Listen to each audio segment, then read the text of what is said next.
Things are not always as they seem, especially at first glance. Take, for example, cults. What's up with cults? Why would anybody willingly join one of these weird fanatic groups? My name is Chen, and I grew up in a cult. The first cult I've ever heard about is called Heaven's Gate. And in case you don't know, Heaven's Gate was a huge religious group, and in 1997, the group committed mass suicide. With this being my only knowledge and exposure to what a cult was, I was unaware of the many shapes and forms that cults can come in. For example, I was under the impression that all cults had to be religious, but did you know they could be political and even self-improvement based? But wait, if cults are bad, but self-improvement is good, then what even is a cult? Well, thank you for asking. A cult is a group or organization characterized by extreme devotion towards a particular leader or a set of beliefs, often using manipulative tactics in order to gain control over its members. Typically, cults will have many criteria, characteristics, and traits that will be used to help define them. So, here are some, but not all, traits of a cult. Cults require or heavily pushes its members to cut ties with those outside of the cult. Growing up, I was told to either bring my friends into the cult or to stop talking to them. But did I really listen? No. What were they gonna do? Tell my parents? My parents were the one that put me in public school in the first place, so it was their fault I had friends. And another example of this is with divorce. Sometimes the cult would allow and even push for divorce in the case that one of them refused to join. Yet, if one were to hit the other person, they would not allow divorce. This was because if one person refused to embrace the teachings of the cult, it was more likely for the other person to become disobedient or to also leave. Members are expected to devote a certain amount of time to the cult. In my case, it was expected for you and your family to attend the events that the cult would host, and they wouldn't accept any reason for you not to. There was this time when the cult was hosting a dance camp, and one of the guys just had his leg shot. And he was basically guilt-tripped into attending. He's fine, by the way. He's a phenomenal dancer. Great. And it wasn't just participating in events, but it was also leaving events. When we would arrive at the hotels, we were told that we couldn't leave the hotel, alongside saying that the hotel shuttles were off limits to the group. Next, there is a very clear us versus them mentality, the people inside of the cult versus those outside. Growing up, I was told that if I ever left the cult, I would eventually come crawling back and beg for forgiveness. This has not yet happened, but I'll keep you guys updated. There was many instances where I was told when I left, I would fall into whatever bad things the world had to offer, like alcoholism, because outside bad, only inside good.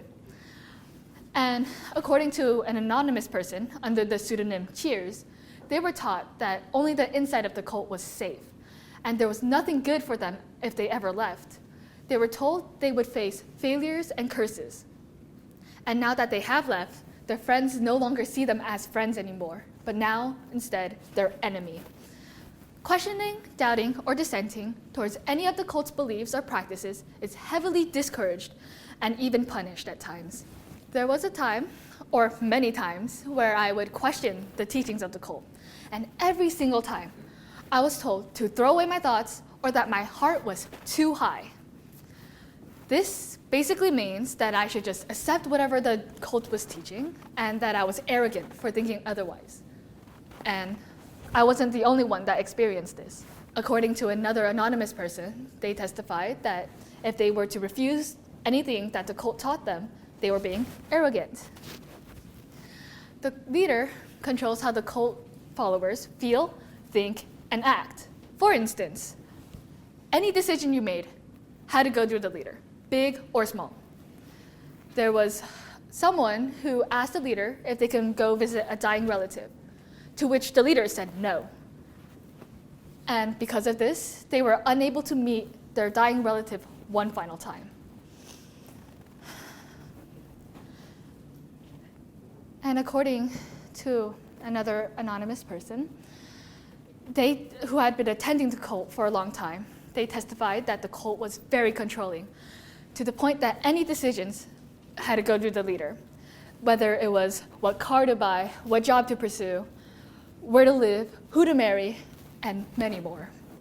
And finally, cult followers show an extreme devotion and worshiping towards the leader, regardless of their belief system. This is one of the biggest and most noticeable traits when it comes to identifying a cult. And it's especially important in religious cults, where the line might be a little blurred. But according to Janja Lelik, an expert when it comes to cults, a healthy religion has you worshiping some type of higher being. You're not expected to worship this human being standing in front of you.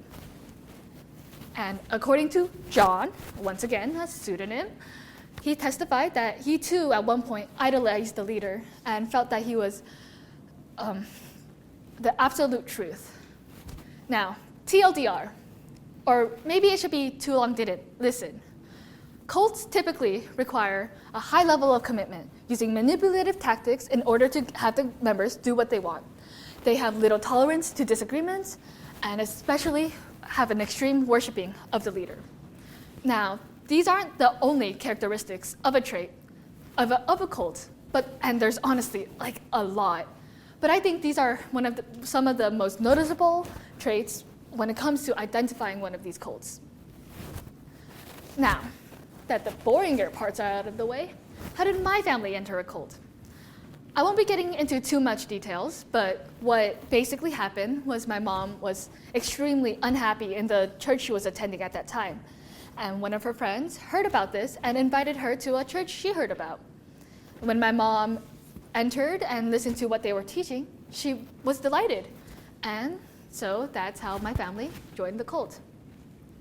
With this, I would like to talk about the types of people that cults attract, because it's not only these weird nut jobs that media has shown to portray. Instead, it's very vulnerable people who have gone through major life changes. This can include people who have just started going to college, losing a loved one, or struggling financially. This is when cults tend to strike. They offer a sense of belonging, acceptance, and community. You've probably gone through a time where you've struggled like this, and maybe you were able to overcome it with some time or from the support of those around you. Now, imagine someone sort of close to you, maybe a coworker or an aunt, or someone even closer, like family or a close friend, hears about your struggles and invites you to a group that they're a part of. And I know that you know where this is about to head towards. But think about it. When someone invites you to a group or an event, does the thought of it being a cult ever cross your mind? Probably not. And why would it? This invite is coming from someone you know, someone you trust. And this is how cults tend to reach people. And I would also like to clarify, I'm not dissuading you from joining any of these events. So if your aunt hears about this and invites you to a group she's a part of, don't turn to her and accuse her of inviting you and trying to make you join a cult. Instead, I want you to be aware of the many traits and characteristics of a cult, so then you can learn to identify them. And just because you attend one of these cultic events once, it does not mean you're automatically trapped. Instead, cults use a handful of manipulative tactics in order to keep people from leaving. One of the main points they use is isolation. They start by increasing the amount of time the person stays within the cult. This can start from a few hours a week, to multiple days a week, to almost full time. Some even require you to live within the cult. And with the person spending the majority of their time in the cult, they really start to get influenced by an us versus them mentality. And with this, they start to do more of the cult's biddings. With this us versus them mentality, that's when they spend that much time in the cult, that's when the us versus them really starts to set in my personal experience. Once I spent that much time in the cult, I really started thinking like us versus them. Only my group was right. Only we knew the truth, and it's milk before cereal. I'm joking. And with this, one of the most important aspects of people staying and joining a cult is cult leaders. They're charismatic, dominating, persuasive, and authoritarian, demanding absolute obedience. And besides that last point, this is honestly not the worst skill set to have. And it's not. If not for the exploitation, control, and the cult stuff. And with this, the people of the cult start to really worship the leader. They show an extreme devotion and worshiping towards it. The leader touched my hands. I'm never washing it again. The leader can do nothing wrong. Bless the leader. We should be grateful we can listen to him talk. Are all real things I've heard from the people around me. And looking back at it, it's kind of similar to how people treat their favorite celebrities to a certain extent. Except celebrities don't, tell the people how to live their everyday lives. And with this extreme devotion towards the leader, it's no surprise that the leader is able to control how the group feels, thinks, and acts. This causes people to become obedient and a higher target for exploitation. This means free labor, and also sometimes a free wallet.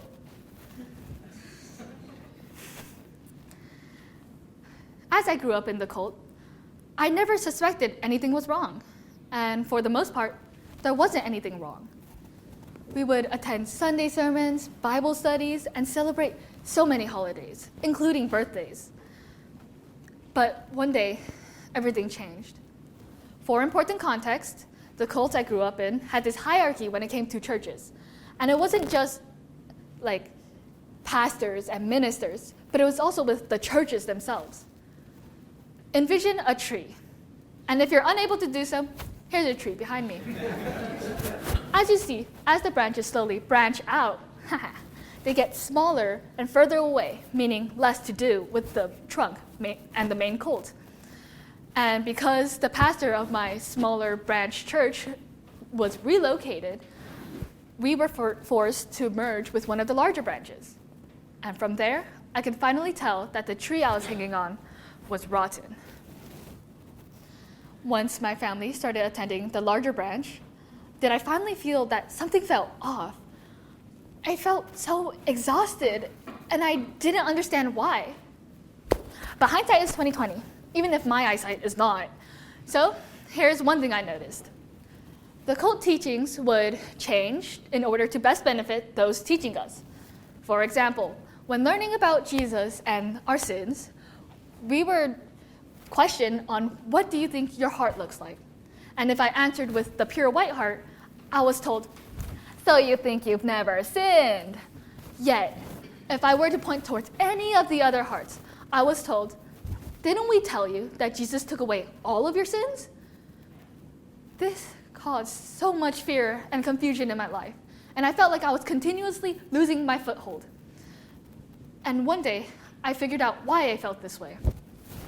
Some time ago, I saw a theory online about how 50 Shades of Grey was a cult.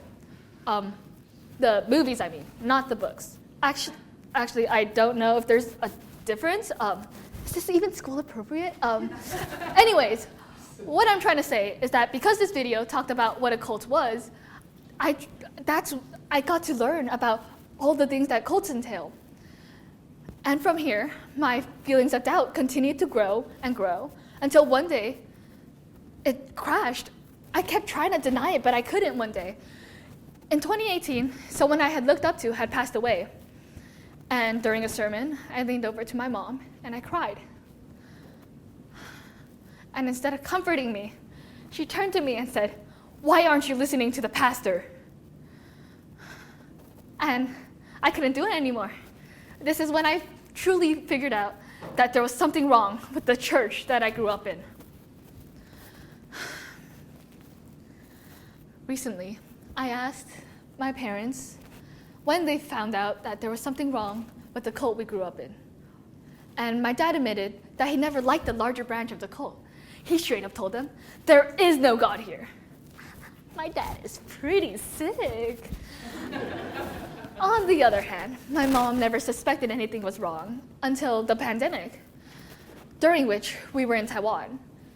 And since we were there, we finally lived life without the cult breathing down our necks. And because of this, my mom got to truly reflect on how the cult made her feel. We were forced to attend, host, and organize so many events that my mom was exhausted. So exhausted, in fact, that she never got to feel and reflect on how she truly felt and how much she dreaded being at the cult. But this freedom was relatively short-lived, as we eventually went back to the branch of the cult that was situated in Taiwan. And although this one wasn't as exhausting, how was I meant to give up this freedom that I longed for so long? And I got to experience what life was like without walking on eggshells. So one day, I broke. I yelled at the pastor and minister at the same time. Woo! Double combo. I yelled at them that I no longer believed in God. This was the first time I ever stated my doubts against my religion out loud. And because of this, I just started crying. I cried for the potential consequences that this confession would have brought me. I cried for the fear and shame and guilt that I felt, and I cried because I was scared. And the next day was Sunday, meaning Sunday sermons. As expected, my pastor told my mom what I said, and angered, my mom took us out of the church, and we never went back. Recently, I asked my mom what the pastor said, and she told me that he said that he thinks that one of her kids, aka me, doesn't believe in God. And my mom turned to him and yelled, "You don't know my kid." She told me that she knew I was just really emotional at the time and didn't truly mean it.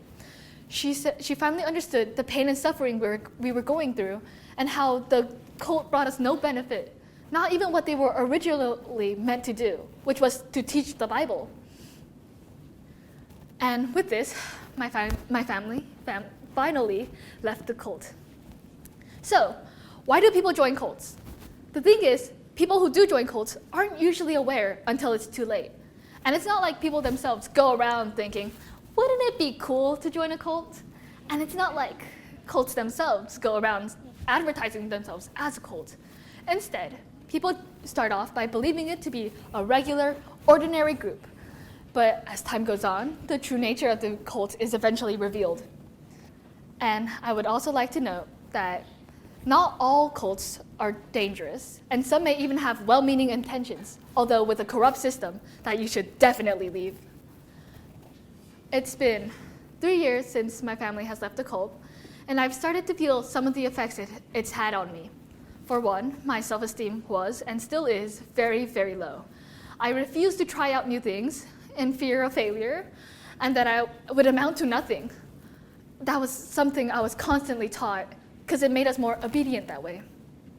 And that's one of the main reasons I wanted to do this TEDx talk today. I wanted to prove that I was more than what I was taught, and I could do more. And although it's hard some days, I'm very, very lucky that my family's here with me for this healing journey.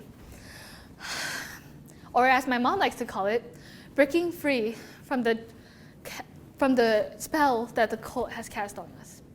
With this information, I hope that you can learn if you or someone you know is caught up with a cult. There are support systems everywhere that are specifically geared to help you heal and grow from being in a cult. Thank you for listening. My name is Chen, and I am no longer in a cult.